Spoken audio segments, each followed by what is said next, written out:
Chapter short term financing principles of finance বইয়ের মধ্যে আছে এবং chapter management of short term liability BBA fourth ইয়ারের ওয়ার্কিং ক্যাপিটাল ম্যানেজমেন্ট বইয়ের মধ্যে আছে। আমরা এর আগে এই চ্যাপ্টার থেকে গুরুত্বপূর্ণ একটা ক্লাস নিয়েছি, ওই ক্লাসটা ভালোভাবে দেখে তারপরে আজকের 2 নম্বর ক্লাসটা দেখো। পার্ট সি এর একটা অঙ্কের সমাধান বোঝাবো। এই জাতীয় অঙ্ক তোমাদের পরীক্ষায় 10 মার্কসের হয়ে থাকবে। ধৈর্য ধরে প্রথম থেকে শেষ পর্যন্ত ক্লাস দেখলে যে কোনো শিক্ষার্থী বুঝতে পারবে ইনশাআল্লাহ। নাম্বার 1 ক্লাসে আমরা হাতে কলমে বোঝার চেষ্টা করেছি শর্ট টার্ম ফিনান্সিংয়ের 3টি উৎস: trade credit, commercial paper, bank loan. যেখানে নির্ণয় করার প্রয়োজন পড়ে APR annual percentage rate, EIR effective interest rate, তারপর ট্রেড ক্রেডিটের সূত্রাবলী, কমার্শিয়াল পেপার, ব্যাংক লোনের। যেহেতু 1 নম্বর ক্লাসে ব্যাখ্যা করেছি, সুতরাং আজকে এটার ব্যাখ্যা না করলেও চলবে। A company needs taka 60,000 to meet working capital requirement. এ কোম্পানির কার্যকরী মূলধন 60,000 টাকার প্রয়োজন। It has the following 3 alternative source. 3টি অল্টারনেটিভ আছে, 3টি উৎস আছে। নাম্বার 1 অর্থাৎ এ number, the company can buy taka 1 lakh of raw material on terms of 330 net 90। Company চাইলে 1 লক্ষ টাকার কাঁচামাল ক্রয় করে নিতে পারে, যেখানে শর্ত থাকবে যদি 30 দিনের মধ্যে টাকাটা পরিশোধ করে দেওয়া হয় 3% ডিসকাউন্ট পাওয়া যাবে, তবে 90 দিনের ভিতরে টাকাটা অবশ্যই পরিশোধ করে দিতে হবে। তারপর B number, a bank will lend টাকা 10 লক্ষ এর 30% interest with 20% compensating balance requirement. Interest are paid in advance. একটি ব্যাংকের কাছ থেকে 10 লক্ষ টাকা লোন নিতে পারেন, 13% ইন্টারেস্ট দিতে হবে, আর ক্ষতিপূরণের যে 20% এবং ইন্টারেস্টটা অগ্রিম পরিশোধ করতে হবে, paid in advance. Paid in advance থাকলে কোন সূত্রটা, ওইটা আমি নাম্বার 1 ক্লাসে তোমাদেরকে বুঝিয়ে দিয়েছি, আবার বোঝাবো। তাহলে এটা হচ্ছে ব্যাংক লোন, আর এ নাম্বারটা হচ্ছে ট্রেড ক্রেডিটস, ব্যবসায়িক ঋণ যেটা। সি নাম্বারে টু ইস্যু কমার্শিয়াল পেপার টাকা 10 লাখ অফ 6 মান্থ পিরিয়ড। 6 মাসের জন্য বাণিজ্যিক পত্র ইস্যু করা যদি হয় 10 লক্ষ টাকায়, নেট সেলস ভ্যালু টাকা 9,50,000, বিক্রয় মূল্য 9,50,000। Required which alternative should be the company choose and why. কোন অল্টারনেটিভ কোম্পানি চুজ করবে এবং কেন। এই মুহূর্তে আমরা আসলে কি নির্ণয় করব সেটা সঠিক করে বলা নেই, শুধু বলা হয়েছে কোন অল্টারনেটিভ কোম্পানি গ্রহণ করবে এবং কেন, একটা কমেন্ট করতে হবে। যদি কিছু বলা না থাকে আমরা ইআইআর বাহির করতে পারি অথবা এপিআরও বাহির করতে পারি, যে কোনোটা বাহির করতে পারি। যদি আমরা ইআইআর বাহির করি তাহলে যেটার ইআইআর কম হবে ওইটাই গ্রহণযোগ্য। ইফেক্টিভ ইন্টারেস্ট রেট, অর্থাৎ যেটার ইআইআর ইফেক্টিভ ইন্টারেস্ট রেট কম হবে 3টার মধ্য থেকে, ওইটাই গ্রহণযোগ্য। তাহলে 3টার আমি ইআইআর ইফেক্টিভ ইন্টারেস্ট রেট বাহির করব, দেখা যাক কোনটার কম চলে আসে। এবং একই কথা, যদি আমি এটার এপিআর অ্যানুয়াল পার্সেন্টেজ রেট ওইটাও বাহির করতাম, যদি ওইটা কম হতো, মানে যেটা কম হবে ওইটাই গ্রহণযোগ্য। বিষয়টা বোঝা গেছে? তাহলে 1 নম্বর requirement, the company can buy taka 1 lakh of raw material, যেখানে 330 নেট 3 হচ্ছে সিডিআর, ক্যাশ ডিসকাউন্ট রেট, আগের ক্লাসেই তো করলেন। এখানে ডিসকাউন্ট পিরিয়ড হচ্ছে 30 আর সিপি ক্রেডিট পিরিয়ড তো 90, তাই না? 1 নম্বর ক্লাসেই তো করলাম।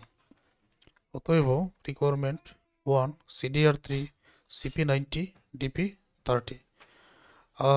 যেহেতু ইফেক্টিভ ইন্টারেস্ট রেট এখানে বাইর করতে হবে, অতএব আর এবং এন এর মানটা আমরা আগেই বাইর করে নেই। সিডিআর 100 মাইনাস সিডিআর, এখানে সিডিআর হলো 3, 100 মাইনাস 3, এখানে 3, 100 থেকে 3 মাইনাস করলে 97, 3কে 97 দ্বারা ভাগ করলে 0.0309। এন এর মান 360 সিপি মাইনাস টিপি 360, সিপি 90, ডিপি 30, 90 থেকে 30 মাইনাস করলে 60, 360কে 60 দ্বারা ভাগ করলে 6। তারপর তো ইফেক্টিভ ইন্টারেস্ট রেট, এখানে আর এর মানটা 0.0309, পাওয়ার এন এর মান 6, 1 মাইনাস 1 100, এখন 1 প্লাস 0.0309 পাওয়ার 6 করে 1 মাইনাস করে 100 দ্বারা গুণ করলে উত্তরে কিন্তু এটাই চলে আসবে, 20.03%। ক্যালকুলেটরের মাধ্যমে এটা বাইর করে নেবেন। নাম্বার 1 রিকোয়ারমেন্ট, নাম্বার 1 কাজ যেটা করলাম আমরা, ব্যবসায়িক ঋণের ইফেক্টিভ ইন্টারেস্ট রেট 20% প্রায় আমরা বাইর করলাম। তো 2 নম্বরটা এখন আমরা চলে যাব।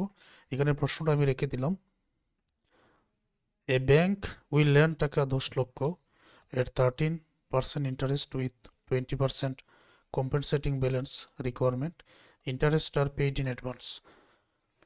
এখন 1 নম্বর ক্লাসে ব্যাংক লোনের যে সূত্র ছিল ইফেক্টিভ ইন্টারেস্ট রেটের, যদি ইন্টারেস্টটা অ্যাডভান্স পরিশোধ করা হয় তখন নিচের সূত্রটা, অ্যাডভান্স পরিশোধ করা না হলে উপরের সূত্রটা, ওটাই আমরা এখন ব্যবহার করব। যেখানে প্রিন্সিপাল 10 লক্ষ, পি এর মান, ইন্টারেস্ট হবে 10 লক্ষ এর 13%, 1,30,000, কম্পেনসেটিং ব্যালেন্স হবে 10 লক্ষের 20%, 2 লক্ষ। ইআইআর ইন্টারেস্ট 1,30,000, পি এর মান 10 লক্ষ মাইনাস কম্পেনসেটিং ব্যালেন্স 2 লক্ষ, ইন্টারেস্ট 1,30,000। 1,30,000 নিচেরটা বিক করো 6,70,000, 1,30,000কে 6,70,000 দ্বারা ভাগ করে 100 দ্বারা গুণ করলে 19.40%। এটা তো বুঝতে পেরেছ। এখন 3 নাম্বারটা পুনরায় প্রশ্নটা এখানে রেখে দিলাম।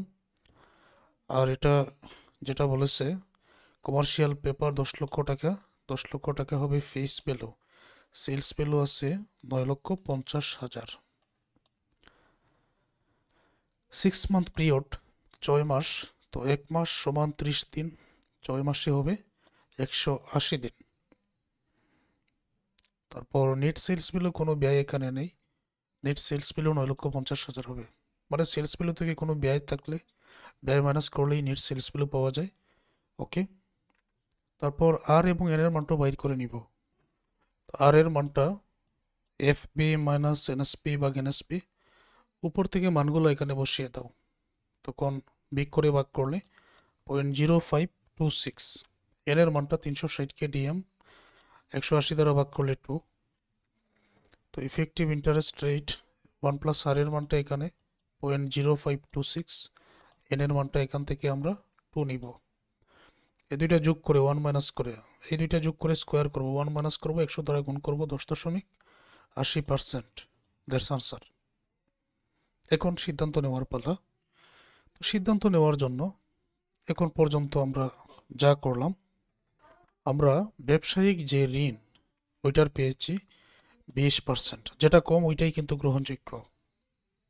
আমরা ব্যাংক লোনের যেটা ওইটা পেয়েছি 19.40%, ব্যাংক লোনের 2 নম্বরটা 20 এবং 19।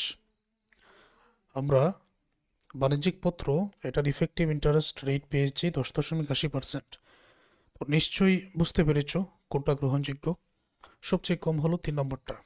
কমেন্ট হচ্ছে decision the company should choose the alternative C because its cost lower than all other alternatives.